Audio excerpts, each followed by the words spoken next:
Muy buenas tardes, estimados televidentes y radioyentes. Junto a la batalla ideológica que libra nuestro pueblo, la mirada principal, el centro de nuestras acciones está en la batalla económica que desarrolla el país en medio de una profunda crisis mundial de la economía y enfrentando, por supuesto, el arreciamiento del bloqueo que la administración Trump ha ejecutado contra nuestro país. La mesa redonda vuelve al importante tema de la estrategia económica y social esta tarde con la presencia acá en nuestro programa del compañero Alejandro Gil Fernández, primer ministro de nuestro gobierno y ministro de Economía y Planificación, con quien estaremos analizando la marcha de esa estrategia económica y social, los pasos que se han venido dando en los últimos días, y también estaremos abordando un asunto de mucho interés popular, las tiendas en moneda libremente convertible, el sentido de esa medida, el impacto que va teniendo y la necesidad de ese tipo de establecimiento en el contexto de la economía cubana actual. De eso estaremos hablando en nuestra mesa redonda de hoy. Estoy seguro que va a ser del interés de todo nuestro pueblo. A usted lo invito a que nos acompañe en este programa.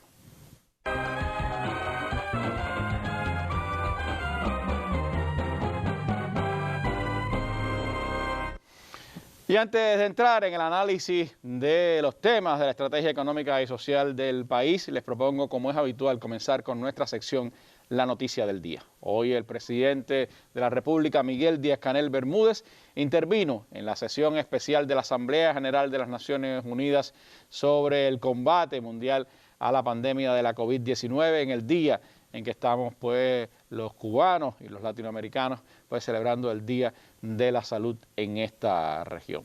El presidente cubano intervino junto a otros mandatarios de manera virtual en este evento, y este es un fragmento de sus palabras hoy en esta jornada de la Asamblea General de Naciones Unidas.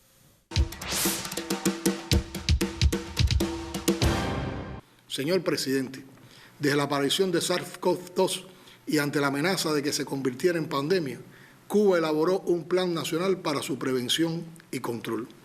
Su implementación se apoya en las fortalezas de nuestro sistema de salud, de probada calidad y alcance universal, y en el desarrollo científico del país. Con modestia y también con sano orgullo, hoy podemos explicar al mundo cómo fue posible. En Cuba hemos implementado un sistema de gestión del gobierno basado en ciencia e innovación que ha fertilizado las interconexiones entre los sectores del conocimiento, productivo, de los servicios y social. Se trata de un sistema inclusivo, participativo, sistémico, transdisciplinario e intersectorial que cristaliza y logra su mejor resultado en la robustez de los protocolos aplicados en el enfrentamiento a la COVID-19 y en la responsabilidad demostrada por nuestro pueblo. Dicho en otras palabras, lo que hacemos es una expresión práctica de cómo opera el sistema social de Cuba, capaz de resolver o enfrentar exitosamente problemas muy complejos, centrando la labor del gobierno en el ser humano como prioridad. El papel de la ciencia y su articulación con la gestión gubernamental han sido fundamentales. Los relevantes logros alcanzados en la industria médico-farmacéutica y la biotecnología nos permiten enfrentar la enfermedad en mejores condiciones. 2 candidatos vacunales cubanos en fase de ensayos clínicos se incluyen entre los 47 registrados por la Organización Mundial de la Salud. Fieles a nuestra vocación humanista, 53 brigadas médicas han apoyado el combate a la enfermedad en 39 países y territorios, las que se sumaron a las que ya prestaban servicio en 59 naciones. Ello ha sido posible incluso bajo el pesado fardo del criminal e injusto bloqueo impuesto por el gobierno de Estados Unidos, de su recrudecimiento sin precedentes y de una cínica campaña de descrédito contra nuestra cooperación médica internacional. Denunciamos aquí esa conducta agresiva hacia Cuba y otras naciones soberanas y el anunciado intento de reimponer la doctrina Monroe, quebrantando el derecho internacional y la proclama de América Latina y el Caribe como zona de paz. Pero eran parte de las palabras de nuestro presidente en esta jornada de la Asamblea General de Naciones Unidas, que fue inaugurada por el secretario general de la ONU, Antonio Guterres, y que tuvo la intervención de diversos mandatarios y representantes de grupos regionales y organizaciones que son vitales en este llamado a la comunidad internacional para enfrentar la pandemia que ha tenido en estas últimas semanas un rebrote extraordinario, tanto en Estados Unidos como en Europa y en otras partes del mundo. Hoy, en las últimas 24 horas, se rompían los récords de más contagios y muertes en Estados Unidos como resultado de la existencia de la ampliación de la presencia de la COVID-19 en ese país. Noticia del día, con ella comenzamos nuestra mesa redonda. Estaremos hablando durante nuestro programa con el viceprimer ministro y ministro de Economía y Planificación, Alejandro Gil Fernández.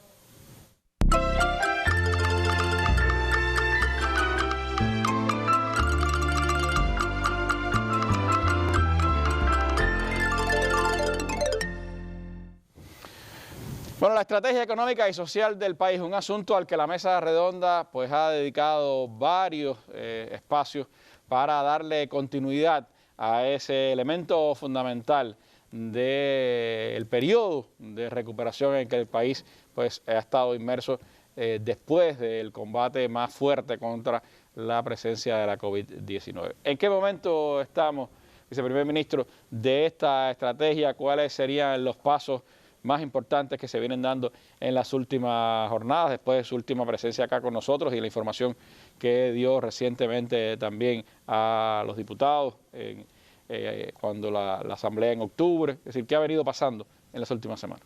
Sí, Randy, muy buenas noches a ti y a todos nuestros televidentes, radioyentes. Bueno, un placer estar y un deber a su vez, ¿no? Estar aquí nuevamente compartiendo con nuestro pueblo en este espacio de la mesa redonda. Nosotros hemos estado sistemáticamente informando sobre la estrategia, ¿no? Yo quería, antes de adentrarnos en el tema, trasladar una felicitación a todos nuestros trabajadores de la salud en un día como hoy, Día de la Medicina Latinoamericana, y rendir a su vez tributo, pudiéramos decir, porque si estamos hoy aquí hablando de la estrategia y de lo que se ha avanzado en la implementación de la estrategia y también de lo que nos falta por hacer en la estrategia, es gracias a el combate que ha hecho nuestro país, nuestro pueblo y nuestro sector de la salud con la pandemia de la COVID-19 y todas las actividades que se han realizado desde el punto de vista de la salud nuestra, que es un orgullo nacional, pudiéramos decir, no solamente por la solución y por el enfrentamiento a los problemas de salud del país, sino por nuestra vocación internacionalista. O sea, queríamos trasladar esa felicitación a todos nuestros médicos, a todo el personal de la salud cubana. Bueno, hemos continuado trabajando en lo que nos toca, en la implementación de la estrategia económico y social, y como te planteaba, permanentemente hemos estado informando a nuestra población. Estuvimos aquí hace unas pocas semanas, compartimos la recuperación de los daños de la tormenta tropical ETA y a su vez aprovechamos esa oportunidad para precisar algunas cuestiones de lo que habíamos hecho en los últimos días. Ya en el tiempo transcurrido hasta hoy, puedo informar que hemos continuado trabajando, tenemos ya un diseño de la política que aquí anunciamos para la recuperación gradual de la ganadería bovina. Esto es un asunto que ya lo trabajamos de conjunto con el Ministerio de la Agricultura, se presentó a una reunión con nuestro presidente, el primer ministro, un grupo de compañeros de control sistemático que se hace de la implementación de la estrategia. Y bueno, estamos diseñando ya una política para presentarla oficialmente ya a la aprobación del gobierno, que contiene una serie de pasos para ir trabajando de manera gradual, medidas organizativas, medidas también de financiamiento, de inversiones, para ir trabajando de manera gradual en la recuperación de este importante rubro del país que tiene que ver con la alimentación. Recuerda que nosotros sí planteamos desde el primer momento que aunque la estrategia tiene 16 áreas de resultados clave, la prioridad en la cual estamos trabajando con más intensidad es en lo que tiene que ver con la producción nacional de alimentos. En paralelo con ello, ya también tenemos un diseño, hemos venido trabajando y tenemos un diseño del reordenamiento, pudiéramos decir, la reorganización de la actividad empresarial estatal en todo el sector de la agropecuario, que es otra de las medidas contenidas en la estrategia. O sea, cómo nosotros concebimos la empresa estatal en el sector agropecuario, su vínculo también con las diferentes formas de gestión y el fomento de los polos productivos. Hemos hecho también bastante énfasis en la definición conceptual de qué cosa es un polo productivo, cuáles son sus atributos, Hay buenos ejemplos en el país, con Ceballos, la Cuba, hay buenos ejemplos, incluso con entidades que tienen licencia de exportación, que hacen operaciones de comercio exterior de manera directa y con buenos resultados productivos. Y entonces, bueno, estas dos cuestiones, la recuperación de todas las acciones para recuperar en el tiempo la ganadería bovina y el reordenamiento del sistema empresarial estatal de la agricultura, su vínculo con las bases productivas, el perfeccionamiento de la actividad de servicios de estas empresas y todo el fomento y desarrollo de los polos productivos son cuestiones en las que en los últimos días hemos estado más enfocados en lo que es la implementación de la estrategia. Eso complementa un poco también lo que explicó hace muy poco acá el ministro de la Agricultura en el ámbito de la comercialización, que fue un paso también importante, ¿no? De la comercialización hablamos ya aquí, explicamos la fase, bueno, concurrimos de conjunto con el compañero Gustavo, sí, y explicamos una mesa redonda todos los elementos de la comercialización. Haremos lo mismo con estas dos que acabo de mencionar. Una vez que tengamos ya las definiciones, el diseño y un cronograma de implementación, pues concurriremos para informar detalladamente a nuestro pueblo de las acciones que vamos a implementar en ese sentido. También, Randy, y es muy importante, hemos venido avanzando en la implementación de la política aprobada, que explicamos en una mesa redonda hace algunos meses, la política aprobada para el desarrollo territorial. Y estamos trabajando esto incluso de cara al plan de la economía del próximo año, que está a un mes, o menos de un mes, del 2021. Recuerda todos los elementos que hablamos de esa política de desarrollo territorial. Ya nosotros tenemos identificado en el entorno unos 200 proyectos de desarrollo local nuevos que bajo estos conceptos de la política se van a incorporar al plan de la economía del próximo año. Muy importante también, lo hemos reiterado en varias ocasiones, por el impacto que esto puede tener en el empleo local. Recordemos que uno de los elementos fundamentales del ordenamiento monetario del país, que hemos ratificado muchas veces, es el incentivo por el trabajo. Y nosotros a su vez tenemos la obligación de generar los empleos. Fuentes de empleo. Fuentes de empleo. Y no se puede esperar en un territorio que sea una inversión nacional para generar empleo. Todos los proyectos de desarrollo local además tienen el atributo que generan el empleo donde está la fuerza de trabajo.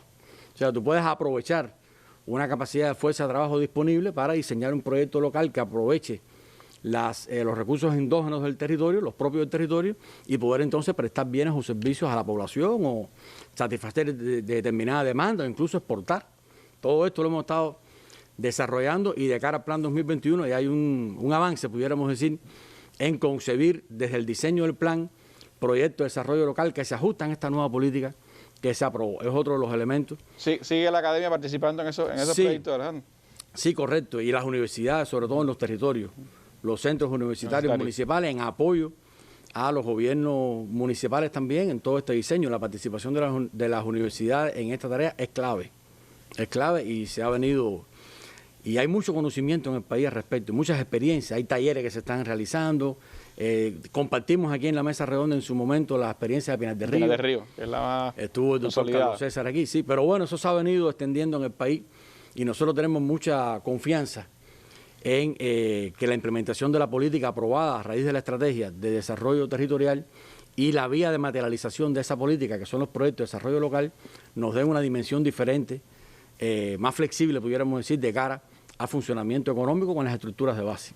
O sea, es otro de los temas que ya tiene una concreción en el plan 2021. Estamos hablando de incorporar al plan en el entorno de unos 200 nuevos proyectos que responderían a estas bases que hemos aprobado.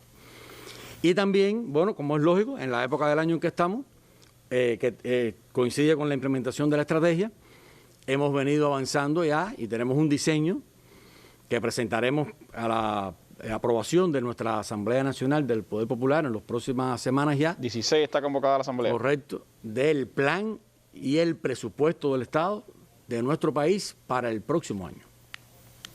Como siempre planteamos, tenemos incertidumbre, tenemos tensiones en la economía, no solo en Cuba, en el mundo, pero nosotros tenemos que planificar. Y hemos hecho un esfuerzo y yo creo que vamos a disponer de instrumentos de conducción de la economía, de planificación, tanto a través del plan de la economía como del presupuesto del Estado, que nos van a permitir conducirnos sin improvisación y con flexibilidad. Es importante combinar ambas cosas. O sea, tener identificado cuáles son los objetivos fundamentales, cuáles son los enmarcamientos, cuáles son las líneas de trabajo, y a su vez tener flexibilidad para movernos dentro del ámbito de la incertidumbre en la cual se está conduciendo hoy el mundo, que uno no sabe exactamente todo, no puede prever todo lo que pueda pasar de cara al próximo año, sobre todo con el control de la pandemia, además de los fenómenos naturales, las cosas que sabemos que son habituales, pero ahora tenemos una que no es tan habitual y que ha movido un poco las bases también del funcionamiento de la economía nacional e internacional. Precisamente estaba leyendo del impacto que estaba teniendo la situación, el rebrote en Estados Unidos en el ámbito industrial. O sea, ha decaído en las últimas semanas, precisamente por el rebrote, toda la actividad industrial nuevamente en Estados Unidos a niveles de hace 17 años. Y eso, por supuesto, también impacta en toda la economía mundial, no solo en la de ese país. Es un problema no superado. Se avanza un poco, se controla el rebrote, se abre la actividad económica, se retrocede, o sea, que esto es un tema que es así de complejo, ¿no? Nosotros hemos ido avanzando en la recuperación de la actividad económica en el país a partir del tránsito de la gran mayoría de las provincias a la nueva normalidad, según los diseños, los protocolos que hemos aprobado. Y ya tenemos una cierta recuperación muy leve de la actividad económica con respecto al primer y segundo trimestre de este año. O sea, el tercer y cuarto trimestre del 2020 van a tener crecimientos ligeros de la actividad económica con respecto al primer y segundo trimestre del 2020. Toda esta información va para la Asamblea, la estamos preparando para informar a nuestro pueblo con todos los detalles cuál ha sido el comportamiento económico del año 2020 y la proyección del 2021. Pero esto es parte de la estrategia. Recuerda que la estrategia tiene también incorporado el ajuste del plan 2020 y las directivas para la elaboración del plan de la economía 2021. Y el presupuesto del Estado 2021. Y hemos también avanzado. Ayer incluso se evaluó en el Consejo de Ministros esta propuesta de plan y de presupuesto del Estado para el próximo año. Y será un elemento fundamental de análisis en nuestra próxima sesión de la Asamblea Nacional. Y también, Randy, hemos avanzado en algo que para nosotros es muy importante, que es el mecanismo, o sea, la descentralización gradual también, todo gradual, lo hemos explicado otras veces, la descentralización del mecanismo de asignación de divisas en la economía. Nosotros hemos defendido el concepto, así está en la estrategia también, que la planificación centralizada no significa asignación centralizada de recursos, que nosotros tenemos que mantener la planificación centralizada con las principales metas, objetivos, los procesos, las interconexiones entre los diferentes actores económicos, pero que tenemos que buscar la manera de que algunas de las categorías que hoy se administran un poco centralizadamente por el plan puedan tener una mayor descentralización. Una de ellas es la divisa. Y ya el nuevo sistema de asignación de divisas, que fue aprobado como parte de la estrategia, está implementado en 180 empresas. ¿Ha crecido entonces el número? Ha crecido el número. Cuando informamos en la Asamblea Nacional, en el mes de octubre, estábamos en 146. Estamos en 180 empresas y seguimos avanzando. Tenemos que corregir algunas desviaciones que se nos han presentado en su implementación. Es normal, no es, son cuestiones que son perfectamente manejables y estamos trabajando en esa dirección, pero ha tenido un resultado, pudiéramos decir, positivo, sobre todo desde el punto de vista de la generación de los incentivos. Porque la asignación descentralizada, yo utilizo la palabra asignación, pero más bien debería decir la búsqueda, ¿no? La búsqueda, sí. Sí. Tienen que buscarse los ingresos. Exactamente. Entonces hemos abierto varias vías que se están todavía, no pudiéramos decir con la velocidad que nosotros requerimos, pero que se están utilizando por nuestro sistema empresarial. Una de ellas, por ejemplo, las ventas a la Zona Especial de Desarrollo de Mariel, que como se sabe, nosotros, o sea, las empresas estatales cuando venden, incluso el sector no estatal, las cooperativas en este caso, cuando venden a la Zona Especial de Desarrollo de Mariel bienes o servicios, retienen hasta un 80%, o sea, un 80% del valor de esa facturación con respaldo de liquidez en moneda libremente convertible que les sirve para su reaprovisionamiento. Ahí tenemos un nicho, pudiéramos decir, una reserva de la economía. Que todavía se puede explotar mejor. Sí, todavía el intercambio comercial de la economía interna del país con la Zona Especial de Desarrollo de Mariel, pudiéramos decir que es deficitario hacia la economía. O sea, se adquieren más bienes y servicios de Mariel que los que se venden a Mariel de la economía interna. No es malo eso, o sea, no es malo que se adquieran más, porque todo lo que se adquiere de la Zona Especial de Desarrollo de Mariel son bienes y servicios que se ofertan en la economía. De lo contrario, habría que importarlo. Importarlo, claro. O sea, eso no es... Pero demuestra que hay todavía un nicho que nosotros, las entidades que están enclavadas en el territorio nacional, pueden aprovechar más. Hay que ser competitivo, hay que ser oportuno, hay que tener un buen precio, hay que tener una estabilidad en los suministros. O sea, eso sí, como hemos planteado en otras ocasiones, no es una resolución de que a ti te toca vender la Mariel tanto y a aquel le toca comprarte tanto. Eso tiene que hacerse por la relación empresarial. Eso es un asunto en el cual hemos venido avanzando, priorizando, y también tiene una mirada de incremento importante de cara al plan 2021. Igual ha tenido un resultado favorable las decisiones que tomamos de que las entidades exportadoras retengan también con respaldo de liquidez el 80% de sus ingresos y con ello puedan drenar hacia la economía interna, encadenarse productivamente con los sectores productivos nacionales. Por supuesto, tenemos déficit en los ingresos por exportaciones. Esto es que estamos implementando medidas también en un contexto que no es habitual. El comercio mundial está bien frenado. Y eso nos lleva a una implementación un poco más gradual de lo que nosotros quisiéramos. Pero tiene realmente impacto positivo y sobre todo que la gente piensa, ¿no? Claro. Bueno, ya tienes diferentes alternativas. Tú puedes generar tu propia demanda, o sea, puedes tratar de financiar tu propia necesidad de divisas o insertándote como en la zona de desarrollo de Mariel o exportando si tienes un producto de calidad competitiva que puedas exportar o encadenándote con un exportador. O sea, tienes distintas alternativas. Y esa posibilidad que va creciendo y qué bueno que ya son 180 empresas y significa que también se han sumado empresas de varios sectores, ¿no?, a esta posibilidad. ¿Ha ido drenando de alguna manera, ministro, esa divisa también hacia otros sectores a partir de los encadenamientos productivos? Esa es precisamente la lógica. O sea, la lógica es que las entidades que exportan, o sea, que ingresan la divisa, las entidades que ingresan la divisa al país a través de las exportaciones, sobre todo de bienes, demandan insumos para respaldar esas exportaciones, esas producciones con destino a la exportación. Y nosotros lo que buscamos con que la entidad retenga parte de la divisa que obtiene por la exportación es que no le falte oportunamente la divisa a los proveedores de insumos. Porque si esa divisa se aporta toda a la cuenta central del país, puede ser que nosotros lo utilicemos para otra prioridad que tiene la economía. Y entonces no le llega al proveedor de insumos y después se nos troncha la exportación. Yo a veces pongo el ejemplo de la miel y el bidón, ¿no? Nosotros hemos tenido momentos, o el café y el saco. Son ejemplos casi que para explicar, ¿no? Pero nosotros hemos tenido momentos en el cual hemos exportado miel, hemos ingresado los dólares provenientes de la divisa, provenientes de la exportación de miel, pero si no está encadenada la industria que produce los bidones para exportar la miel, puede que no le llegue oportunamente el financiamiento. Entonces tenemos miel lista y no tenemos el bidón. De la manera en que lo hemos encadenado ahora, el exportador de miel retiene parte de esa divisa y se la transfiere directamente, descentralizadamente, por eso llamamos que es descentralizado. No pasa por el mecanismo de la cuenta central del país. No lo tiene que liberar esa liquidez al Ministerio de Economía para que el Ministerio de Economía se la asigne entonces al que produce el bidón, sino que entre ellos hay una relación comercial, esa liquidez en divisa o en moneda libremente convertible traspasa a la entidad productora nacional y por lo tanto eso garantiza que haya una relación más, una sinergia, pudiéramos decir, en el encadenamiento productivo nacional y que haya más armonía en el funcionamiento de las exportaciones y que no estemos enfrentando crisis de que hay miel pero no hay bidón, bueno, ponle financiamiento del bidón, hay café pero no llegó el dinero oportunamente para el saco, entonces vamos a ver qué hacemos con el saco, sino que eso funcione y nosotros nos ocupemos gradualmente, poco a poco, de cuestiones más vinculadas con los balances macroeconómicos.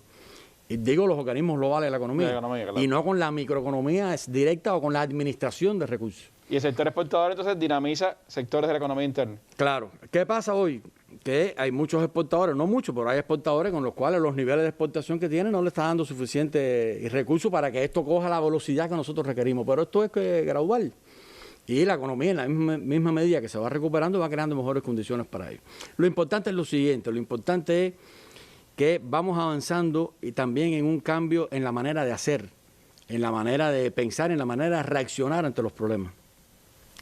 No es lo mismo que una empresa estatal. Tú le preguntas, bueno, ¿y por qué tú no produces? Y yo, no me han dado la divisa, ¿cómo sé? Yo la he pedido, he mandado 20 cartas y no me dicen que sí, que reciben las cartas, pero no, que no hay dinero. ¿A qué? Ahora tú dices, bueno, pero tú tienes opciones, tú tienes posibilidades, tú puedes hacer incluso un plan que no tiene restricción. Nosotros no le vamos a restringir a nadie cuánto puede vender a Mariel. Tengo un plan y decirle, tú lo te toca vender cuando llega a 3 millones para, ¿no? Tú tienes un plan que no tiene límites. Puedes incrementar tu eficiencia, tu productividad. No significa que todos puedan. Nosotros no podemos decir que todo el mundo puede vender a Mariel, que todo el mundo puede exportar, que todo el mundo puede encadenarse con exportadores. Pero en la medida que vayamos quitándole peso a la asignación centralizada de recursos y las empresas puedan en una relación más comercial entre ellos, trasladarse liquidez y no depender de asignaciones centrales, le damos a la economía una mayor ritmicidad y corremos menos riesgo de que haya cortes en los procesos productivos, porque habiendo necesidad o demanda de exportación de algún producto no llegue el financiamiento al productor. Y por otra parte, que lo hemos explicado otras veces, se dan los riesgos de que, como el exportador tiene el financiamiento, si el productor nacional no tiene financiamiento para producir ese insumo, el exportador puede terminar importándolo. Entonces caemos en la contradicción de que estamos importando cosas que podemos producir en Cuba. ¿Por qué? Porque oportunamente no está financiamiento en la industria. Y terminamos entonces importando un bien final cuando pudiéramos haber importado una materia prima para producir ese bien en el país. Entonces todo esto es parte de la estrategia, es parte importante de la estrategia y se ha venido trabajando en esa dirección y bueno, nosotros consideramos que con la gradualidad que lleva una implementación de una estrategia y en el contexto actual en que estamos, en estas medidas se ha venido avanzando, más las que ya hemos explicado en ocasiones anteriores. O sea, hay un avance, pudiéramos decir, estamos haciendo ya un corte de lo que se ha podido implementar de la estrategia o lo que se va a poder implementar en el año 2020 para hacer una valoración ya también cualitativa, ¿no? No solamente de lo implementado, sino los impactos de lo implementado.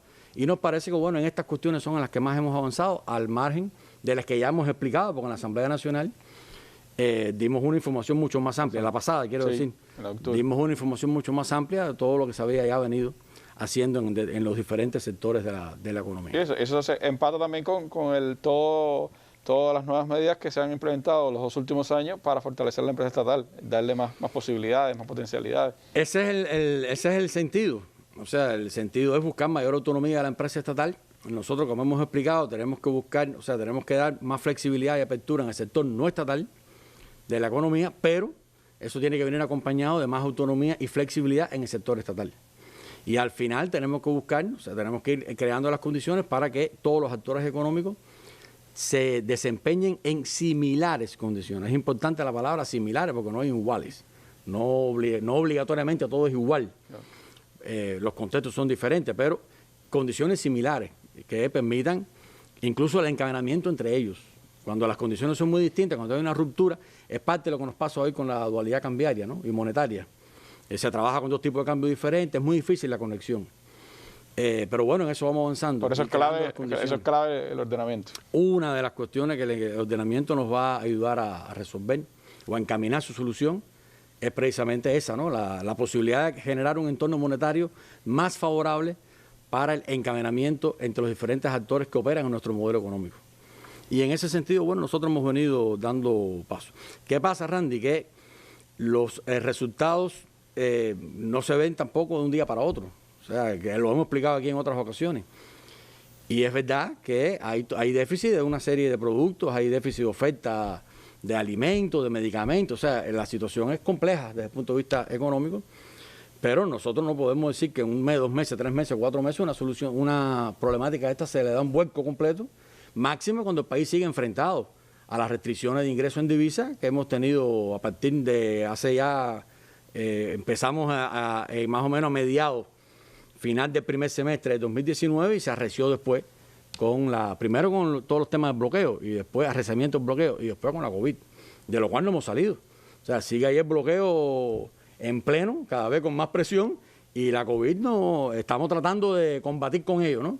Hemos dado un paso de avance importante desde el punto de vista de la salud, pero la economía lleva un poquitico más de tiempo para poderse recuperar. Pero vamos a hacer un breve alto, ministro, para pues tener tiempo para hablar de otros temas que forman parte de la estrategia y también de un asunto de importancia, un asunto de debate hoy en la sociedad cubana, como son las tiendas de monedas libremente convertibles.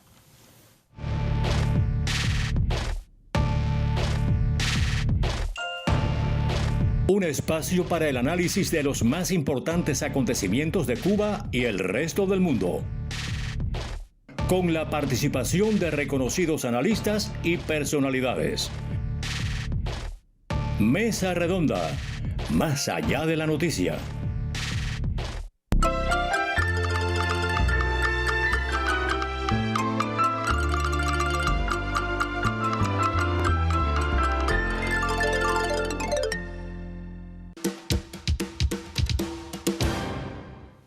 Bueno, estrategia económica y social del país sin duda es un elemento clave para poder enfrentar los desafíos que tiene Cuba en estas circunstancias de bloqueo y de crisis económica internacional.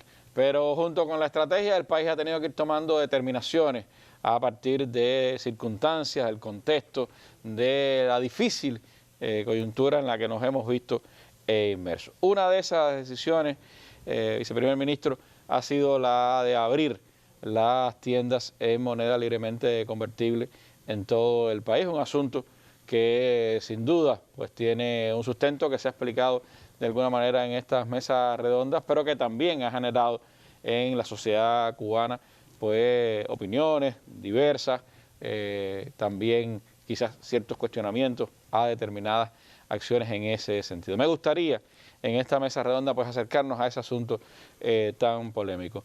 El origen de este tipo de decisión, que creo que es importante recordarlo, la manera en que se ha venido implementando y también el efecto que ha tenido concretamente la existencia de este tipo de establecimientos para una economía como la nuestra que está prácticamente en situación de subsistencia frente a todo este desafío de lo que estamos hablando. Muy bien, Randy, mira, yo pienso que para poder explicar y en el punto en que estamos, lo que hemos hecho y el punto en que estamos, nosotros debemos situarnos en contexto y ir un poquitico atrás. Porque esto no es que de pronto tú tienes las tiendas funcionando en CUC, tienes los mercados abastecidos y te levantas por la mañana y dices, bueno, ahora voy a empezar a vender en dólares lo que antes vendía en CUC y ya, no es así. Yo creo que debemos recordar algunas cuestiones. Nosotros desde el 2019 empezamos, a partir del segundo trimestre del 2019, con toda la política de arreciamiento del bloqueo, con la aplicación del título 3 de la ley Helms-Burton, con toda la persecución financiera a los bancos que trabajaban con nosotros, algunos ya no lo hacen por las presiones del bloqueo, con el tema vinculado con el combustible, que hay que recordar la situación que también tuvimos el pasado año con la disponibilidad, déficit de combustible. Prácticamente en mes de septiembre del 2019 trabajamos con los inventarios. No entró un barco de combustible al país. Ya desde el discurso del 26 de julio el presidente Díaz-Canel hablaba de las medidas y de las sanciones que se habían puesto contra las petroleras, las navieras. Hay un contexto que nosotros empezamos a enfrentar en la economía el año 2019, asociado directamente, porque ahí no estaba la COVID, asociado directamente al arreciamiento del bloqueo. Se suspendieron los cruceros, que era una fuente de ingreso también incluso para el sector no estatal, que era el que más encadenado estaba con los cruceros. Se hicieron las medidas para suspender los vuelos de Estados Unidos al país. O sea, hubo un conjunto de decisiones con el expreso propósito de cortar la entrada de divisas al país y de asfixiar la economía. Eso no queda duda, creo que todo nuestro pueblo está consciente de eso y además se ha explicado y se han dado los datos. Se han dado los datos de que este último año los costos del bloqueo superaron los 5.000 millones de dólares. Toda esa información nosotros la hemos estado sistemáticamente dando a nuestro pueblo. Entonces, un contexto en el cual empezaron a disminuir los ingresos en divisas al país y obviamente en protección de nuestro pueblo. Nosotros en aquel momento recuerdo que dijimos que no íbamos a responder a ese escenario con medidas neoliberales ni de choque y que nosotros teníamos que buscar la manera de ver cómo tomábamos algún tipo de reordenamiento en la economía para poder enfrentar ese escenario, sobre todo protegiendo a la población. También ahí, en ese contexto, se dio todo el ataque contra las misiones médicas cubanas, sí, que era también una fuente de financiamiento, para la economía. Exactamente. Todo encaminado a que no entre a país ni combustible ni un dólar. Ese era el propósito expreso, ¿no? Acabar con el socialismo en Cuba, en Venezuela, en Nicaragua, dicho así, y el asfixia de la guerra económica. Entonces, en ese contexto, tuvimos que empezar a dar algunos pasos para concentrar los recursos básicamente en alimentos y productos de aseo. Y empezaron a desaparecer de las ofertas de las tiendas de nuestros mercados minoristas todo tipo de ofertas que no fuese prácticamente alimentos y productos de aseo. Aquí nosotros no estábamos en capacidad de vender electrodomésticos, no vendíamos refrigeradores, no vendíamos freezer, no vendíamos... O sea que todas las divisas las concentramos para garantizarle al pueblo la alimentación, el aseo y respaldar la energía. Hay que decir, a nosotros nos auguraron grandes apagones, igual que los del periodo especial. Así se decía. O sea, eso se dijo por la prensa enemiga y se publicó y no había quien nos salvara de los apagones. Bueno, estamos terminando el 2020 y habría que hacerse esas preguntas, ¿cómo podemos? Porque magia no hay, milagros no existen, y menos en la economía. Entonces, tuvimos que concentrar los recursos en eso, alimentos, aseo, medicamentos, que tenemos faltas bastante, y energía. Entonces, ¿quién va a pensar en importar refrigeradores o en importar ollas eléctricas o freezer? Entonces, empezó a proliferar, recordemos ese escenario, no hace mucho, fue el año pasado, empezó a proliferar también un mercado paralelo de personas naturales viajando al exterior y trayendo esos productos que tienen demanda en el mercado. Sacando dólares y trayendo productos, ¿no? Que tienen demanda en el mercado, los viajes a Panamá, los viajes a Rusia, los viajes a Guyana y bueno, otros orígenes que tienen, y bueno, prácticamente tuvimos un mercado paralelo a través de las redes sociales, a través de las páginas de la internet o físicamente, donde nosotros tenemos toda la estadística, por supuesto, de lo que entraba de freezer, lo que entraba de moto eléctrica, lo que entraba de televisores, distintos productos que no estábamos en capacidad nosotros de ofertar en las tiendas en CUC, porque todos los recursos, repito, los pusimos en función de lo básico para vivir. Y empezó a proliferar eso. Yo recuerdo, recordamos todos, en aquel debate nos faltaban las propuestas de que había que tener una salida. Incluso muchos criterios de la población que evaluamos, de nuestro propio pueblo, con razón, que decía, hay que hacer algo porque se están escapando las divisas del país. Entonces, el país no tiene oferta, pero sin embargo, esos dólares van para afuera, traen productos, vuelven a ir para afuera, traen productos, vuelven a ir para afuera, y entonces no se está beneficiando la industria nacional, ni se están captando esos dólares para el desarrollo económico y social del país. Discutimos mucho eso, nos reunimos con la academia, recibimos varias propuestas de la academia. Yo me acuerdo que se hicieron cálculos de que si salían 2.000 millones, 3.000 millones del país, que se debían buscar la manera de captarlo, y hubo bastante coincidencia de que teníamos que tener alguna fórmula, no podíamos hacerlo en CUC, ni en CUP, teníamos que tener alguna fórmula de captar esas divisas y dar un nivel de oferta en el mercado nacional. Recuerdo también que dijimos en la mesa redonda donde anunciamos esas medidas, fue según último trimestre de 2019, octubre de 2019, que nosotros no íbamos a competir con eso por la vía de la prohibición, que íbamos con ese fenómeno de la importación de personas naturales. Nosotros dijimos, no vamos a competir por la vía de la prohibición, vamos a responder a ese escenario por la vía de la oferta. Y la oferta en moneda altamente convertible, para poder captar esas mismas divisas que estaban saliendo del país y dar un nivel de oferta en Cuba. Y ese es el origen, pudiéramos decir, de las primeras tiendas que abrimos de MLC en octubre del año pasado para la venta de freezer, o sea, básicamente equipos electrodomésticos y de equipos de estas motos eléctricas, etcétera, con una alta demanda en nuestra población. Y se fueron abriendo esas tiendas. Ese fue el propósito. Nosotros, ante un déficit de divisas provocado por el arreciamiento del bloqueo y por cortar todos estos suministros y tener que disponer de recursos para alimentos, medicina, energía eléctrica con el recorte de combustible y lo básico para que la población pueda vivir, ese otro mercado se nos fue quedando desabastecido, fue copado por personas naturales y lo que hicimos fue entonces, bueno, no queda otra alternativa, hay que buscar la manera de ofertar, y para ofertar tenemos que vender en MLC para poder con ese mismo MLC reaprovisionar ese mercado. Y desde ese momento planteamos la importancia de encadenar la industria nacional con esas ofertas. Porque el otro fenómeno de esto es que de la manera en que eso venía operando, esos dólares salían del país para financiar un productor extranjero, para traer el producto, pero no financiaba la industria. Y nosotros tenemos capacidades ociosas en el país, en la industria electrónica, en la industria manufacturera, tenemos inversiones que hemos hecho que no están explotándose a su capacidad por falta de financiamiento. Entonces, una manera de drenar el financiamiento hacia la industria es precisamente tener un nivel de oferta en MLC, recuperar esa divisa y en vez de volverse a ir del país para respaldar un producto importado, en la medida de lo posible, drenarla hacia lo interno de la economía. Todas esas explicaciones Porque hay que buscarse en contexto por qué hicimos esto. Yo repito, no es que nosotros teníamos las tiendas llenas de freezer, refrigeradores, motos, y que bueno, dijimos, bueno, vamos a empezar a venderle en dólares. No es así. No teníamos esas ofertas.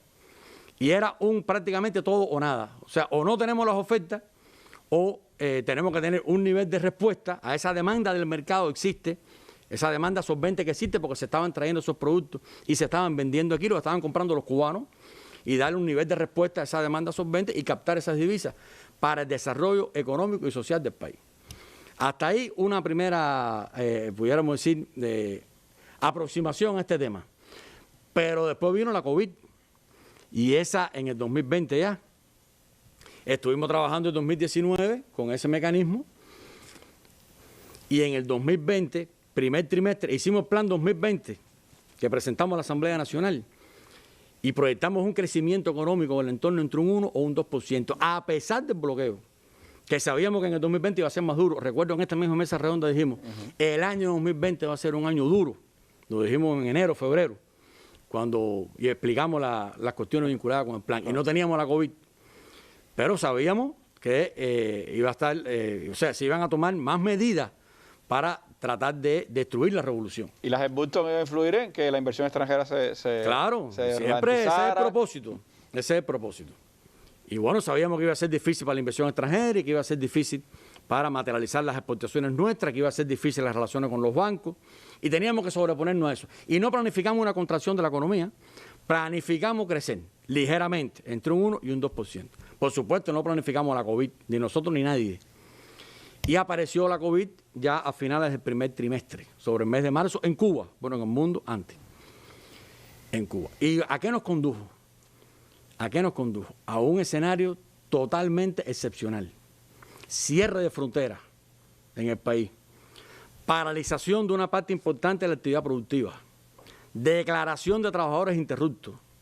Incremento considerable de los gastos de salud, tanto en divisas como en moneda nacional. Paralización de una buena parte de la actividad del sector no estatal. O sea, un vuelco total en el funcionamiento económico del país. Un vuelco total de las proyecciones que nosotros habíamos hecho, a lo cual tuvimos que enfrentarnos. ¿Y el turismo que era, cómo decir, el flujo principal de la caja? Nosotros planificamos este año, lo dijimos en la Asamblea Nacional, estar en el entorno de los 5 millones de visitantes. O sea, bajo ese propósito o bajo esa proyección teníamos nosotros, a pesar del bloqueo y todas las medidas, teníamos nosotros una proyección de crecimiento económico del país, de encadenamiento productivo y muchas ideas de cómo que ya las estamos manejando desde el diseño del Plan Nacional de Desarrollo Económico y Social, de hacer algunas transformaciones. Recuerdo que aquí mismo dijimos, el año 2020 será un año tenso, pero de muchas transformaciones. Fue un poco como lo calificamos, en el mes de enero, febrero, habría que buscar la fecha, pero por ahí. Bien, entonces en ese contexto llega la COVID, se paralizan prácticamente, se multiplica por 0 la principal fuente de ingreso del país, que es el turismo. Se ataca a los servicios médicos nuestros, los ingresos por servicios médicos nuestros. Y nosotros, ¿cómo tenemos que responder a ese escenario? Nosotros tenemos varias maneras de responder a ese escenario. Nosotros podemos responder a ese escenario, bueno, más desabastecimiento. Si hay menos recursos, paralización de actividad productiva, más desabastecimiento. Podemos tener otras respuestas, vamos a subir los precios. Es la manera en que reacciona el mercado. Hay menos oferta, hay más demanda, bueno, ajustamos precios. Yo debo decir que el precio que nosotros vendemos el pollo, no digo que sea barato, ni que esté al alcance del bolsillo de toda nuestra población, no digo eso. Pero el precio que nosotros vendemos el pollo hoy es el mismo precio al que estábamos vendiendo el pollo en el año 2016. O sea, nosotros no hemos reaccionado ante un déficit de oferta y un incremento de demanda, subiendo los precios, que lo que hace es quitarte demanda solvente de arriba y reducir esa demanda al que tenga poder adquisitivo. Siempre hemos dicho que ese no es el camino de la revolución y que la estrategia no va por ser excluyente y que tenemos que buscar solución a la mayoría de nuestra población. Podríamos haber respondido dando apagones. Bueno, pues si no hay dinero para comprar más combustible, bueno, pues apagamos. Y explicamos al pueblo que tenemos que dar apagones, los programamos. Podríamos haber respondido de diferentes maneras. Más escasez, porque habría que preguntarse en qué situación estuviéramos si no tuviéramos las tiendas en MLC. Porque ahora tú ves el panorama y dices, bueno, tenemos las tiendas en MLC. Ojalá todos lo pudiéramos vender en pesos, es verdad. Y si no las tuviéramos, ¿en qué situación estuviéramos nosotros? ¿Cómo hubiéramos financiado los recursos que le han hecho falta al país para mantener un nivel, aunque sea mínimo, de oferta en las tiendas en pesos y en CUC? Y para financiar los gastos del país en la electricidad. Y para financiar los medicamentos. Y para gastarnos más de 100 millones de dólares en la COVID. Porque ¿cuántos PCR hacemos nosotros? ¿Y cuánto cuesta eso? ¿Y a qué cubano se le cobra? Entonces, fíjate, hay varias maneras de reaccionar ante escenarios de este tipo. La responsabilidad del gobierno es buscar soluciones, lo hemos dicho muchas veces, es buscar soluciones y sabemos que no son las ideales, pero son las que más se ajustan al contexto actual. Y es por ese camino por el que hay que transitar responsablemente y explicarle con mucha transparencia a nuestro pueblo, porque sabemos que el enemigo intenta confundir, utilizando estos temas sobre los cuales puede haber opiniones diversas y hay que disponer de todos los argumentos. Esto es una medida para salvar lo que tenemos y es una medida que nos permite o nos ha permitido captar divisas, porque debo recordar lo siguiente, junto con esta medida también tomamos otra, eliminamos el gravamen que existía sobre el dólar y eliminamos el gravamen por decisión soberana nuestra, aún con el bloqueo, aún con las penalizaciones del dólar. O sea, no hay ningún paso del gobierno norteamericano para flexibilizar nada y nosotros eliminamos el gravamen para que cuando fuéramos a dar el paso, dimos el paso de incorporar a la venta en MLC, ampliar la red de venta en MLC e incorporar alimentos y productos de aseo, quitáramos el gravamen para que no gravitara, valga la redundancia, sobre un incremento de los costos. O sea, son medidas que hay que entender el contexto en el que se toman y cómo estuviéramos si no lo hubiéramos tomado. Entonces, es verdad, puedes decir, no, pero bueno, se está vendiendo una moneda en la que a mí no me pagan. Sí, es correcto, pero lo que se está vendiendo en la moneda en que no se paga, con esa divisa que se recupera, es para financiar también producciones que se venden en la moneda en la que sí se paga. Porque de lo contrario, ¿de dónde íbamos a sacar el dinero? ¿Dónde está la magia de eso? O sea, que eso es un asunto, Randy, que es una necesidad. Pero debo decir más, cuando se hicieron estas evaluaciones, nada se improvisó.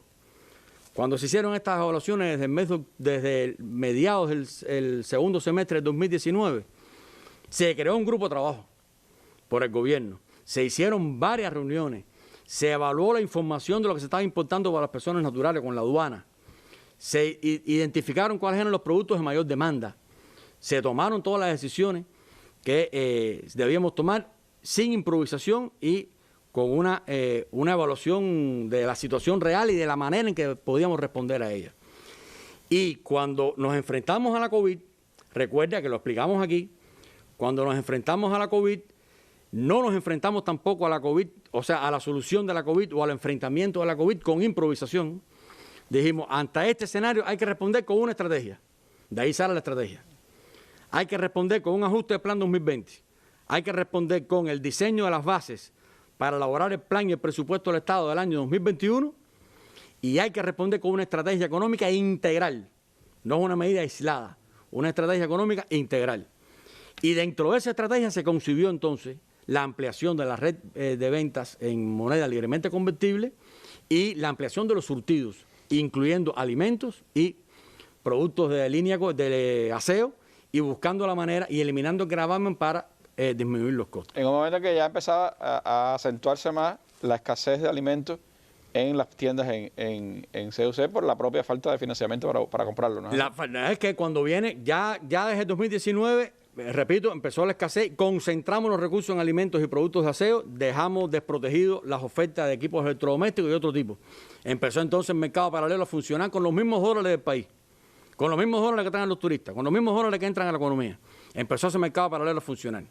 Ahí, bueno, vamos a ver cómo captamos esos dólares y buscamos la manera también de que el país se beneficie de eso y buscar la forma, además, dar un nivel de oferta, porque entonces no va a vender un televisor en Cuba. No, pues, para tener un televisor hay que mandarlo a encargar afuera y que una persona natural te lo traiga. Ah, bueno, mira, no podemos vender un televisor a lo mejor ahora en CUC, ni en CUP, porque tenemos que proteger medicamentos, alimentos, esa es la realidad. Pero tenemos que tener un nivel de oferta. Si alguien tiene moneda libremente convertible, le tenemos la oferta ahí. Si en definitiva está encargando esos dólares para que se la traigan del exterior. Entonces, ese es el sentido. Y después el remate de la COVID y el diseño que hicimos de la estrategia económica y social para enfrentar la COVID nos llevó entonces a evaluar y darnos, o sea, proponer y que se aprobara la ampliación de esa red y la ampliación de esos subsidios. Que persigue, Randy, fíjate, tres objetivos fundamentales. Primero, no los digo por orden de importancia, primero, dar un nivel de oferta. De lo contrario, nosotros decimos, bueno, mira, ha bajado los ingresos del país, no podemos ofertar, vamos a ponernos, no hay. Dar un nivel de oferta, que sabemos que no es para todo, que no toda la población puede acceder a ella, eso lo tenemos claro. Pero es un nivel de oferta que nos permita pasar al segundo objetivo, captar divisas. Porque el país tiene cortada prácticamente la fuente de ingresos a través del turismo. Es verdad que tenemos otras exportaciones, pero el impacto del turismo es fuerte. Y como tú lo sustituyes, sin una disminución drástica en los niveles de oferta. Y las otras exportaciones se vieron afectadas, porque el tabaco, por ejemplo, no había aviones para sacarlo. No tenemos afectado el tabaco, tenemos afectado el ron, porque hay falta de demanda en los países receptivos, o receptores de estas producciones. Porque si te cierran los bares en Europa, no se compra ron, o se compra menos ron, quiero decir. Entonces hay afectaciones en determinados sectores de exportación. Pero bueno, el turismo es el que marca, pero de una manera o de otra hay afectación en todos los rubros exportables del país, de una manera o de otra. Entonces, ante ese escenario, repito, nosotros respondimos con una contramedida que se ajusta a ese contexto, con el objetivo, dije ya, de tener un nivel de oferta, captar divisas. Un mercado desabastecido no capta divisas. De hecho, lo que estaba pasando es que las personas estaban mandando los paquetes. O sea, tú tienes mercado desabastecido, ¿cómo capta la divisa? Para captar la divisa tienes que tener oferta. Para que esa divisa entre al país puedas entonces captarla vendiendo, ofertando bienes y servicios. Tienes el mercado desabastecido, ¿qué viene primero, el huevo o la gallina? O sea, si no entra la divisa no puedes abastecer los mercados. Y si no abasteces los mercados no las captas. La manera que tienes de captarla es ofertando en MLC para poder reaprovisionarlos. Eso es una realidad objetiva, Randy, no es una cuestión que uno se lo proponga porque tenga deseo de hacerlo de una manera o de otra. Es que es prácticamente indispensable para garantizar un mínimo de oferta que sabemos que es muy restringida, que está muy por debajo de la demanda del país, de la población, pero un mínimo de oferta o una oferta determinada de productos de aseo y alimenticios en moneda nacional, o sea, en las tiendas en CUC y CUP. Yo te digo, por ejemplo, y no lo hago con el afán de ilustrar ni porque sabemos que no alcanza, pero nosotros veníamos vendiendo 2.500, 3.000 toneladas de pollo en las tiendas en CUC antes de todo esto, y estamos vendiendo 7.000, a veces 10.000, y lo vuelvo y repito, no alcanza. O sea, no quiere decir ahora que sobre el pollo, no alcanza. De marzo ahora ha brincado de 2.500 se ha duplicado a 7.000, 8.000 toneladas. ¿De dónde ha salido el dinero, Randy? ¿De dónde ha salido el dinero para duplicar las ventas de pollo? ¿De dónde? De la divisa que estamos captando. No solo de ahí, pero bueno, es una fuente importante también esa divisa. ¿Qué nos hubiéramos hecho si esa divisa no se hubiera captado? ¿Qué nivel de oferta le pudiéramos dar a nuestra población? O sea, que hay que entender el contexto en que estas medidas se implementan, que nosotros sí estamos conscientes de eso. Si ves la tienda sola, no, yo ahí no puedo entrar, yo ahí no puedo comprar, eso no lo hicieron para mí, pero de los que ahí entran y ahí compran, de esa divisa, se redistribuye al resto de la economía, Randy. Es uno de los caminos que hemos encontrado para, como dijiste, prácticamente subsistir al escenario actual y mantener la vitalidad en la vida económica y social del país. Usted ha dicho que no hemos incrementado precios, sin embargo no es lo que está pasando en el mercado internacional. Me gustaría hablar un poquito de eso porque da también una dimensión de por dónde andamos y cómo hemos tenido que enfrentar este desafío con medidas que a lo mejor, como usted dice, no benefician a todos, pero que indirectamente tienen un resultado para el resto de la sociedad. Vamos a hacer un breve alto y regresamos con usted. 20 años mirando más allá de la noticia, con el mismo espíritu que Fidel le imprimiera desde su primera emisión. La historia, los hechos, los protagonistas de las últimas 2 décadas registradas en un mismo programa. Fidel concibió este espacio para informar y orientar al pueblo, para escuchar y además aprender del genio colectivo de ese pueblo. Yo creo que en la misma medida en que hagamos más sistemáticos estos encuentros, esta información, desde la gestión de gobierno, desde la acción de gobierno, en los problemas más cardinales, en los problemas más candentes, en los problemas que más preocupan, en los problemas en los cuales también hay todo un grupo de propuestas, estaremos también haciendo culto coherente al pensamiento de Fidel y a los propósitos con los que él concibió este proyecto. Seguimos en combate.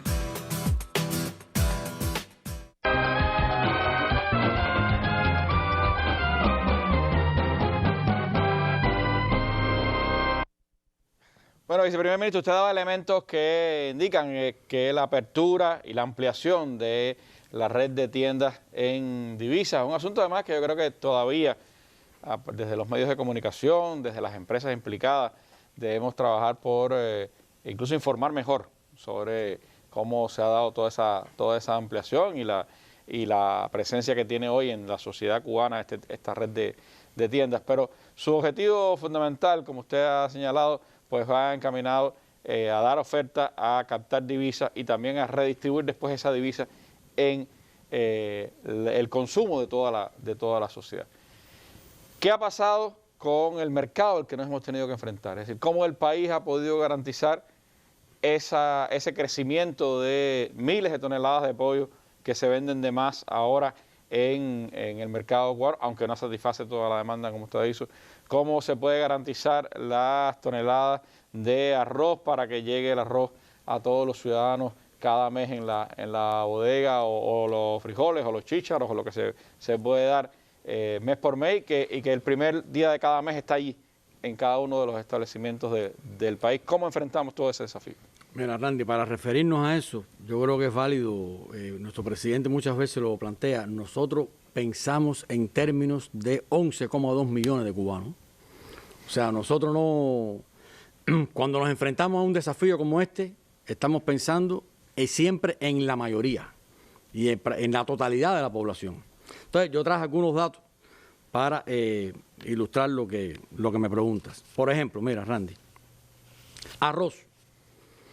Nosotros no estamos vendiendo arroz liberado. Nosotros tuvimos que parar la venta de arroz liberado. Para vender el arroz liberado hacen falta unas 17.000 toneladas mensuales más o menos. Pero para la canasta familiar normada y un poquitico del consumo social, nosotros estamos importando, estamos gastando prácticamente en el entorno de unas 400.000 toneladas de arroz. El precio que tiene el arroz, que tenemos proyectado incluso para el plan 2021... ¿Eso es mensual? No, en el año. ¿En el año? No, la canasta lleva unas 33.000 toneladas mensuales. 33.000 mensuales. De arroz. Fíjate la cifra que estamos hablando, porque no estamos... ¿Qué pasa? Que aquí le llega el arroz a toda la población, 11,2 millones de habitantes. Entonces, voy a poner un ejemplo, un número, para garantizar el arroz de la canasta familiar normada a los 11 millones y tantos de cubanos, todos los meses, como bien tú dices, no ha faltado, hay que gastarse 212 millones de dólares. Ese arroz no se le vende a nadie en divisa, pero la divisa para comprar ese arroz hay que buscarla. La leche en polvo, no hay leche en polvo en las tiendas en CUC, no la hay. Y bueno, es parte de los estados de opinión que recibimos. Pero para la dieta médica de nuestros ancianos, de nuestros enfermos y para los niños, hay que importar 47.000 toneladas de leche en polvo en el año a un precio promedio de 3.400 dólares. Hay que gastarse, Randy, 159 millones de dólares para importar la leche en polvo que damos a los niños y que le damos a las dietas médicas. A nadie se le cobra divisa por eso, pero hay que buscar la divisa en algún lugar. El pollo que vendemos en pesos cubanos, porque damos pollo por la canasta familiar normada también. El pollo que no alcanza, es un pedacito de pollo. El que vendemos en pesos cubanos y el pollo que consumen los hospitales, que consumen las escuelas, se importan, porque no producimos pollo en Cuba, 106.000 toneladas de pollo. Un precio promedio, ponlo en el entorno de unos 1.300 dólares por tonelada. El mismo precio que teníamos, estoy diciendo, o dije ahorita, que nosotros el pollo que vendemos liberado en las tiendas lo tenemos al mismo precio del 2016. En aquella época lo comprábamos 700 y pico dólares por tonelada. 700, ahora está casi al doble, pero nosotros no hemos subido el precio al doble, ni lo haremos. El pollo, 143 millones de dólares. No se le cobra a nadie en divisa ese pollo que damos por la libreta, ni el que se da a los hospitales a los enfermos, ni el que se da en las escuelas. El poquitico que se da, lo que pueda darse Pero lo que puede darse son 106.000 toneladas. Nosotros pudiéramos quitar el pollo de la libreta y quitar el pollo de los hospitales y vender eso en las tiendas. Al triple el precio, compra pollo el que pueda. Y el que no compra. Pero no, esa no es la política. Esa no, ni lo haremos. Entonces hay que buscarse 143 millones de dólares para el pollo. ¿De dónde lo vamos a sacar? ¿Dónde están los turistas? Entonces, el trigo, el pan. Nosotros no producimos trigo, ni lo podemos producir. Pero aquí todo el mundo come pan. Y está el pan de la canasta normal, está el pan de la cadena de pan. Es verdad que hay cola y a veces no hay. Pero ¿sabe cuánto hay que importar de trigo aquí para que haya una estabilidad? O para que haya un nivel de oferta, vamos a decir, más o menos razonable. 750.000 toneladas de trigo. A $309 por tonelada. Hay que gastarse 232 millones de dólares. Eso no se vende en dólares. Pero hay que buscar los dólares. Nada más que en esos 4 productos que te he dicho, arroz, leche en polvo, pollo y trigo, el país tiene que invertir, Randy, 746 millones de dólares. Entonces, ¿qué hacemos? Cerramos la tienda en divisa y le decimos entonces a la población que no tenemos pan. ¿Cuál es la manera responsable que un gobierno enfrente ese desafío? Yo creo que tenemos todos los argumentos, no tenemos que sentir ninguna vergüenza ni complejo por hablar de la tienda en MLC. Esa decisión es una decisión de justicia social. No es una decisión y es una decisión de socialismo. Porque eso se mantiene. Seguimos dando el arroz, seguimos dando el poco pollo que podemos dar por la libreta, seguimos dando la leche a los niños, seguimos dando el pan por la canasta normada y seguimos vendiendo algún pan liberado. Pero mira los números. Entonces, de la manera en que nosotros tenemos que responsablemente reaccionar ante este escenario, no es escondiendo la cabeza como la avestruz. Hay que dar los argumentos, sin ningún tipo de complejo ni de vergüenza. Tenemos toda la autoridad y tenemos además, esto es una medida que además no es una medida, es una medida que ya se implementó en su momento. Yo traje aquí, Randy, si me lo permite, del discurso del comandante en jefe en el año 1993 en Santiago de Cuba. 26 de julio. 26 de julio de 1993, en medio del periodo especial, o entrando en el periodo especial, cuando se tomaron las medidas vinculadas con la despenalización de la divisa y se dieron los primeros pasos para abrir las tiendas en divisa. Él dijo: les decía que estamos dispuestos a hacer todo lo que sea necesario por salvar la patria, la revolución y las conquistas del socialismo. Esto quiere decir que no seremos dogmáticos. Ahora tenemos que agudizar y multiplicar nuestra inteligencia, pero el éxito dependerá del pueblo, del apoyo del pueblo, de la comprensión del pueblo, siempre hablándole claro al pueblo. Algunas de estas medidas son antipáticas. Año 93. No nos gustan. De tal manera nos hemos adaptado a la igualdad y con razón, de tal manera nos hemos adaptado a la equidad, que sufrimos cuando vemos a alguien disfrutando de un privilegio porque no nos pasa por la mente. Y bueno, habrá quienes tengan privilegios que no tengan los demás, porque tienen un pariente, porque tienen una relación, porque les mandan dinero. Lo mejor es que todos y cada uno recibieran ese dinero, pero el pueblo va a recibir una parte apreciable de ese dinero para sus necesidades más vitales. Ese es el ejemplo, Randy, que estamos haciendo con esta decisión de las tiendas en MLC. Es una medida ajustada a nuestro contexto, una medida revolucionaria, una medida que busca la equidad y la justicia en nuestro país y que no se prive a nuestros niños, que no vayamos por la vía de que no hay pan, de que se quite el pollo de la libreta y demos la explicación. ¿No es que no hay turismo? Imagina tú qué vamos a hacer, con qué vamos a respaldar eso. Entonces esa es la manera, una de las maneras, Randy, con mucho esfuerzo hay que hacer. Y fíjate, la estrategia no es vender en dólares. Fíjate que nosotros lo que hemos explicado son medidas que no tienen que ver con la venta en dólares. Hay que producir más, hay que ser más eficientes, hay que tener más control de los recursos. En ese camino, ministro, la propia existencia de las tiendas ya va teniendo impacto en la industria nacional. Esa es otra de las medidas, fíjate. Ya hay encadenamiento de la industria nacional. Si no estuviera parada esa industria y estuvieran interruptos esos trabajadores, Nosotros tenemos ya encadenamiento, hay grupos empresariales, hay empresas como la industria electrónica, la industria sideromecánica, también la industria alimentaria, con algunas producciones, y todavía es insuficiente. De hecho, tenemos un diseño para el Plan 2021 de incremento de la participación de la industria nacional. Nuestra apreciación es que se puede triplicar lo que hasta hoy tenemos de participación de la industria nacional de cara a la venta a esas tiendas, para generar empleo, para generar bienes y servicios hacia nuestra industria. Lo contrario esa es la otra. Bueno, hay que declarar interruptos a los trabajadores porque no hay financiamiento. Entonces, no hay oferta, no hay financiamiento, recortamos los productos que se dan a nuestra población, programamos los apagones y explicamos por qué. Es la manera que nosotros hemos reaccionado a eso, previa evaluación del gobierno, previa evaluación por el buró político de nuestro partido que aprobó la estrategia, con plena conciencia de cuáles son los pasos que tenemos que dar para enfrentar este desafío y este bloqueo que es prácticamente, yo decía el otro día en la reunión de la ANEC, que era un bloqueo asesino, que busca realmente matarnos de hambre. Y por supuesto no lo lograrán, pero hay que reaccionar con estas medidas.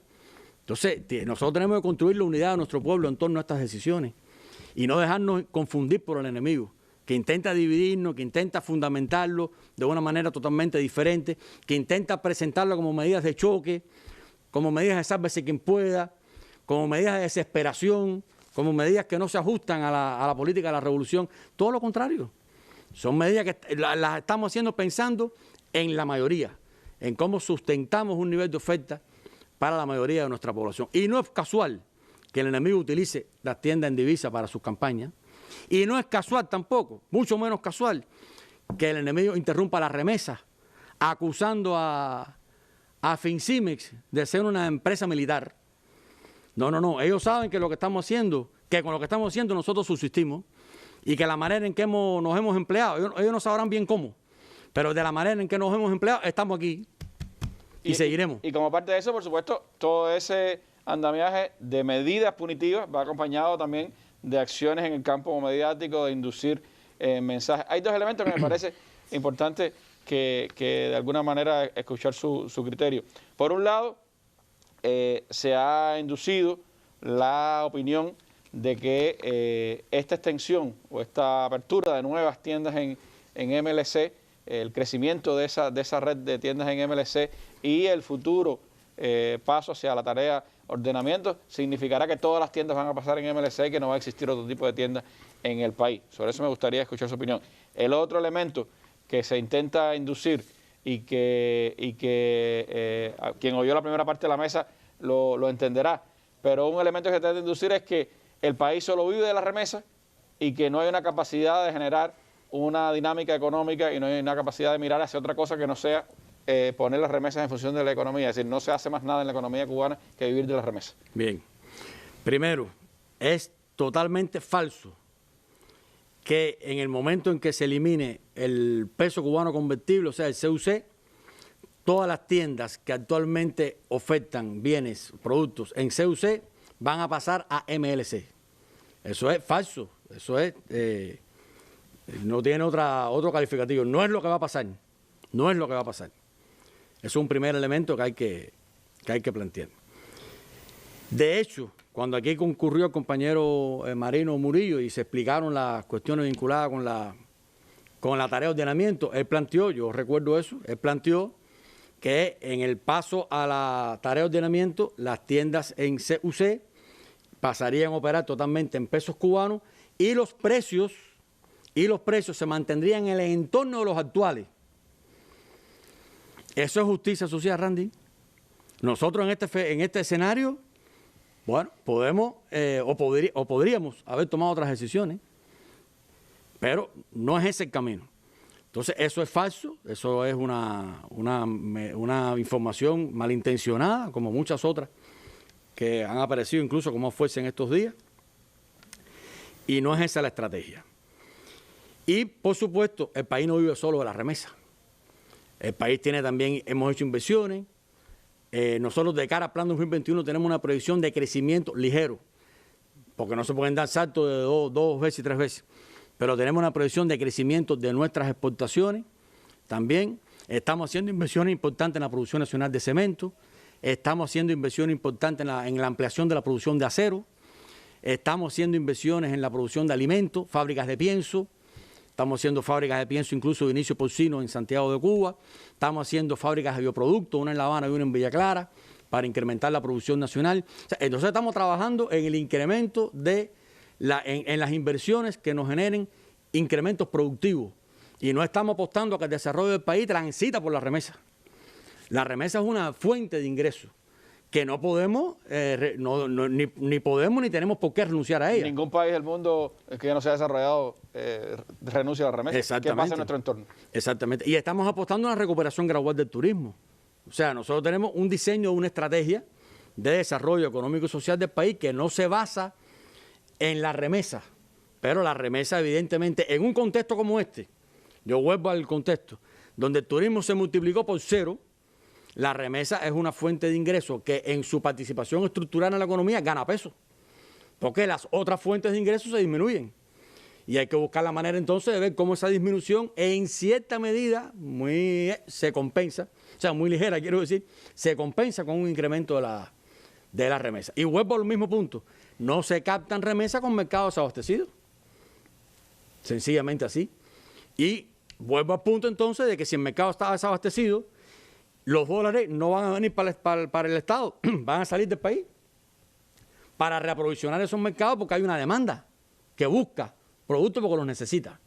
Entonces yo creo que ese contexto es importante y nosotros ratificamos eso, nosotros consideramos, lo evaluamos, no hay ningún tipo de improvisación y sí, esta medida, podemos decir con total responsabilidad, Randy, que esta medida que se ha tomado por la dirección del gobierno y previa evaluación y aprobación, ha sido no puedo decir que sea la única, ha sido una de las medidas que nos ha permitido en este complejo contexto resistir y estar terminando un año 2020 con muchos problemas, con muchas escaseces, con muchas colas, pero, y no esté que, no hemos cerrado escuelas, no hemos cerrado hospitales, no hemos cerrado ninguna actividad social, las que hemos cerrado las hemos cerrado por la COVID, pero el país ha mantenido una vitalidad en su funcionamiento. Y repito, hemos financiado más de 1.000 millones de pesos de gastos adicionales en el presupuesto del Estado por la pandemia y hemos tenido que gastarnos, y lo seguimos gastando, más de 100 millones de dólares para combatir la COVID-19. Entonces, ¿de dónde salen estos 746 millones, más los 100 millones de la COVID, más el dinero que hay que gastarse para mantener la electricidad con un precio de combustible que anda ya por los $48 el barril, que ha bajado, pero bueno, ya viene recuperándose un precio muy especulativo? Entonces, ¿cómo el país reacciona ante eso? Yo repito que nuestro pueblo debe tener todos los elementos, no dejarse confundir. No es una medida festinada, ni es un interés de nosotros, que lo que podemos vender en peso cubano lo vamos a vender en dólares. Eso no se le ocurre a nadie. Nosotros sencillamente hemos tenido que pasar a vender en dólares porque de lo contrario no vendíamos nada. Y el problema hubiese sido mayor y hubiéramos tenido que recortar incluso de las ofertas que damos hasta subsidiadas, a lo cual se dedican miles de millones de pesos a todos estos precios que dijo ahorita del arroz. Hay arroz a 25 kilos, la libra, y cuesta $536 la tonelada.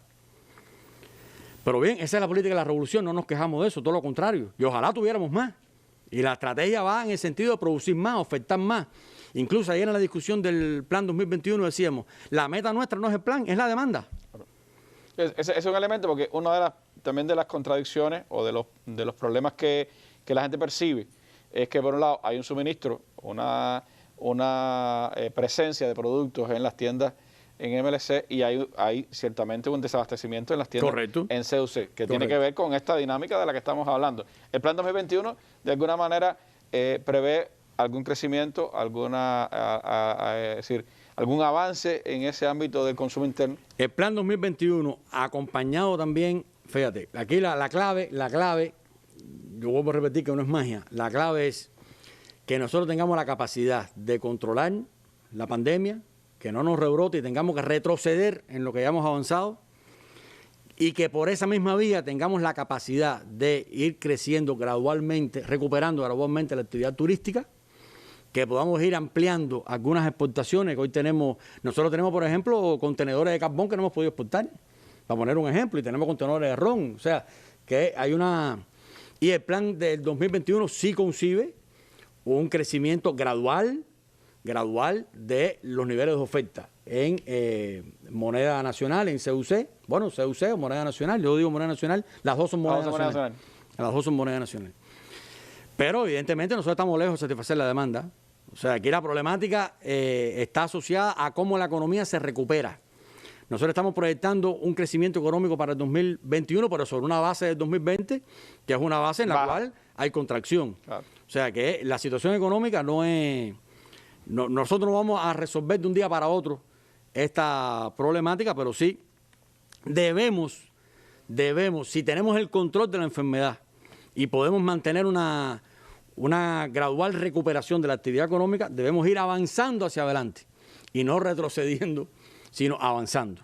Pero sí, concebimos un incremento, pero digo con mucha mesura y mucha humildad que eso no significa que vamos a tener niveles de oferta en abundancia en las tiendas en moneda nacional, pero sí se consigue mantener los productos que están por la canasta familiar normada y tener una leve mejoría, pudiéramos decir, en esas producciones. Parte de esa leve mejoría proviene precisamente de esta fuente del mercado de las ventas en MLC. O sea que por ahí viene, Randy, la cuestión. Nosotros, yo repito, esto es una medida muy ajustada a nuestro contexto, es una medida que se justifica totalmente desde el punto de vista económico y que nosotros, con toda transparencia, le damos los argumentos a nuestra población y, como decía nuestro comandante en jefe hace, desde el año 93, son medidas antipáticas. Ojalá que no tuviéramos que hacerlo, pudiéramos venderlo todo en moneda nacional, que tuviéramos suficiente oferta. Él lo dice también en este discurso, cuando un poco explica la razón. Ojalá que pudiéramos ofertar todo, que tuviéramos un nivel de oferta razonable en nuestros mercados, y a eso aspiramos. O sea, nosotros no estamos planteando que no es un objetivo a alcanzar, es un objetivo a alcanzar. Veníamos por un camino, habíamos diseñado una primera etapa del Plan de Desarrollo Económico y Social en el 2030, que era la etapa comprendida entre el 2019 y el 2021, donde habíamos proyectado un nivel de crecimiento económico, pero la COVID, por un lado, y el arreciamiento, el bloqueo por el otro, nos ha complicado el panorama. No a nosotros. Yo no voy a hablar aquí de los pobres de América Latina, los millones de pobres, los datos de la CEPAL, el retroceso de décadas que va a tener la vida en muchos de los países similares a los nuestros. No voy a referirme a eso. Estamos hablando de Cuba. Y nosotros tenemos que reaccionar a nuestro contexto y a nuestros problemas con medidas propias. Bueno, de esas medidas, quiero dedicarle los últimos minutos de esta mesa redonda. Vamos a hacer un breve alto y regresamos con usted.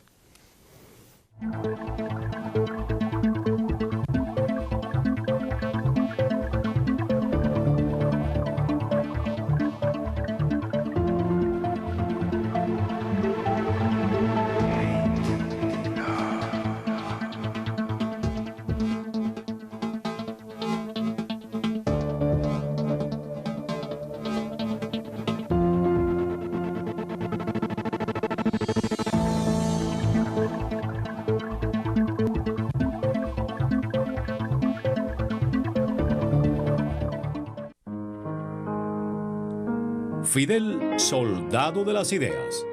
El sitio web más completo sobre la vida, el pensamiento y la obra de Fidel Castro.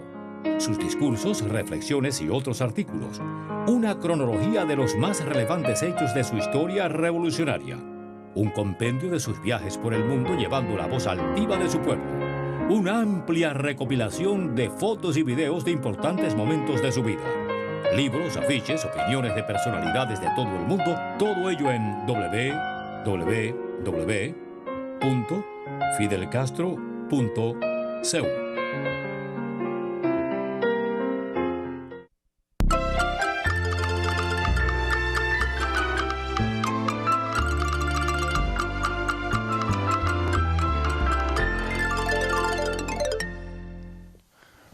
Bueno, viceprimer ministro, acabamos de entrar en el último mes de este duro año 2020, el año de la pandemia, como algunos lo hemos llamado, un año difícil para el país. ¿Cuáles serían hoy las prioridades en esto que nos queda de año? ¿Cómo mirar hacia las prioridades del 2021 en la economía cubana? Bien, muy bien, Randy. Ya te decía que estamos a unos días de la Asamblea Nacional del Poder Popular y bueno, ahí brindaremos tanto del plan de la economía, tanto de la ejecución del plan del 2020 de la economía y del presupuesto del Estado, como del 2021, una información más amplia, ¿no? Detallada a nuestros diputados. Vamos a ver, el presupuesto es ley, se aprueba en la Asamblea. Se aprueba en la propia Asamblea y en esa dirección tenemos que ir. Las prioridades, Randy, fundamentalmente.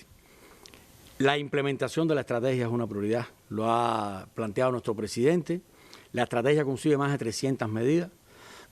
Nuestro pueblo está debidamente informado porque se emitió un tabloide que contiene, tiene implícito todo el contenido de la estrategia con sus 16 áreas de resultados clave. Enfocarnos en la producción nacional de alimentos, potenciar el desarrollo local. Hemos estado interactuando incluso en videoconferencia con las provincias para un poco intercambiar sobre estas prioridades. Y el incremento de las exportaciones. Nosotros todavía tenemos que sacarle más provecho, pudiéramos decir, a las medidas que se han adoptado de crear incentivos para la exportación de las formas de gestión no estatales a través de empresas estatales de comercio exterior. Ya el plan 2021 concibe un determinado nivel de eso. O sea, ya se planifica dentro del plan de la economía, porque también hemos defendido el concepto de que el plan de la economía no es el plan del sector estatal, es el plan de la economía en su conjunto y por lo tanto tiene implícito también algunos niveles de actividad del sector no estatal. Pero lo fundamental es la implementación de la estrategia económico-social y y dentro de ello priorizar todo lo que esté vinculado con la producción de alimentos, las inversiones que están asociadas con la producción de alimentos y las inversiones que están asociadas con el incremento de las capacidades del país, básicamente en producción de cemento y producción de acero, por todo el impacto que tienen de cara a el desarrollo del programa del turismo, el programa de la vivienda. Este año vamos a terminar más de 45.000 viviendas. Este año 2020 con todas las restricciones. Los problemas y las restricciones. También puedo preguntar cómo lo podemos hacer, con qué financiamiento. Eso lleva casi este año vamos a producir cerca de 1 millón de toneladas de cemento. Es menos que lo que demanda la economía. Es menos incluso a la capacidad productiva que tenemos instalada.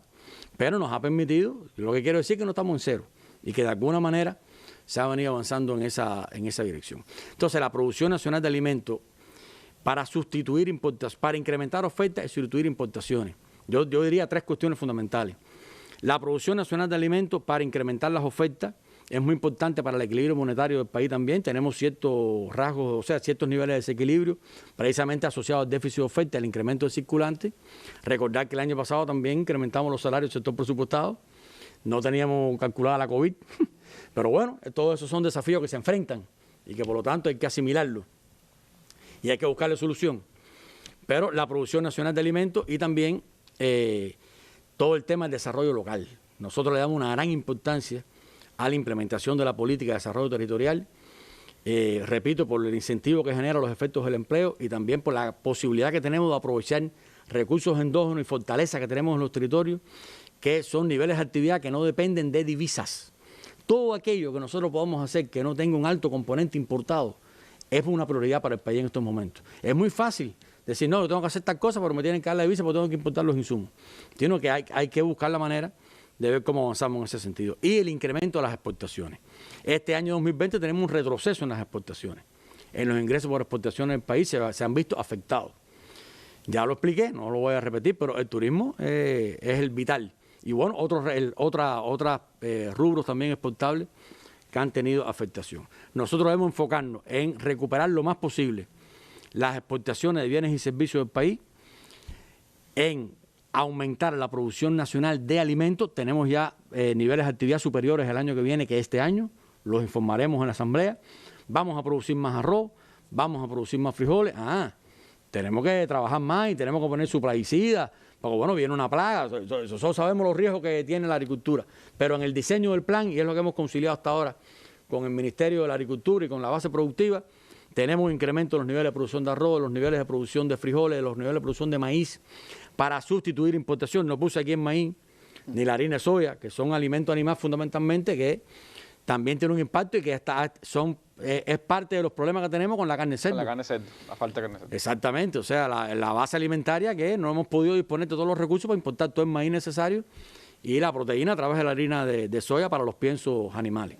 Pero bueno, en ese camino hay una recuperación ligera de la actividad económica en el 2021 y debemos tener un mejor año que en el 2020. Y enfocarnos en eso, Randy.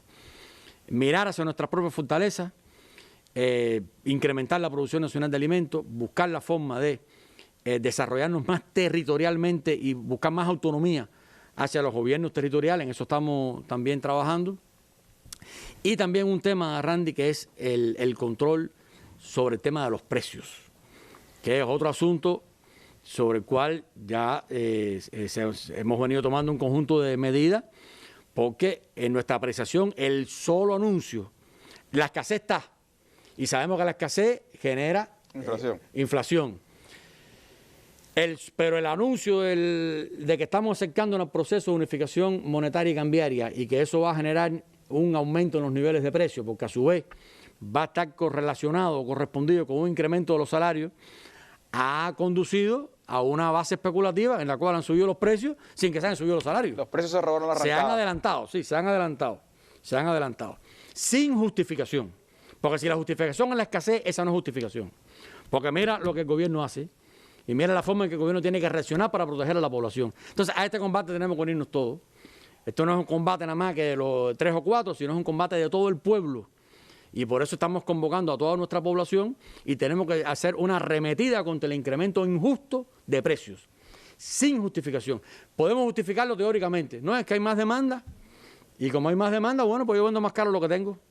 Pero no es así, no es eso lo que estamos pidiendo, no es esa una medida de justicia social y no es esa la manera en que se responde a unas medidas que está adoptando el gobierno en este sentido, que tiene como objetivo primario la protección de nuestra población. Pudiéramos decir que ahí están las prioridades fundamentales que estamos trabajando, confianza en nuestra población, estamos al tanto de todos los estados de opinión, los manejamos, el gobierno presta la debida atención a todas las preocupaciones de nuestro pueblo y todo lo que hacemos en función del pueblo, Randy. Esa es la política de la revolución, la que mantenemos y a estos desafíos responderemos cada vez con más justicia social y con más socialismo.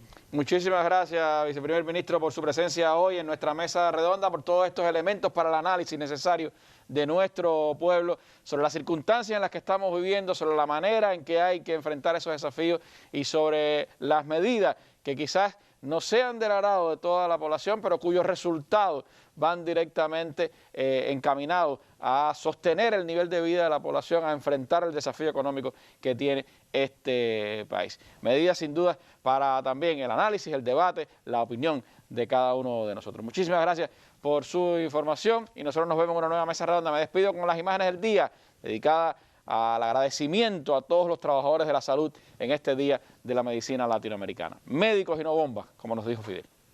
Como siempre, la dignidad no se vende, el futuro se defiende y se levanta el honor.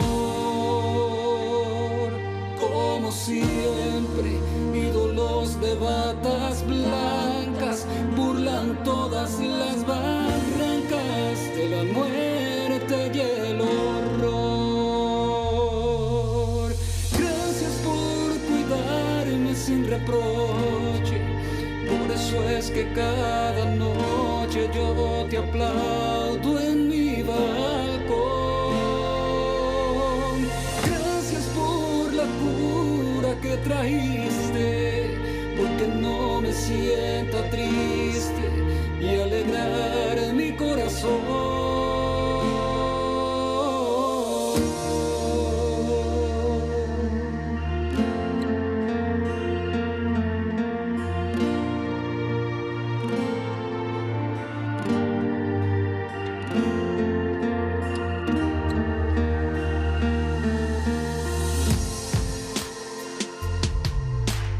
Cuento con la dicha de tenerlos, la mirada para verlos disfrazados y en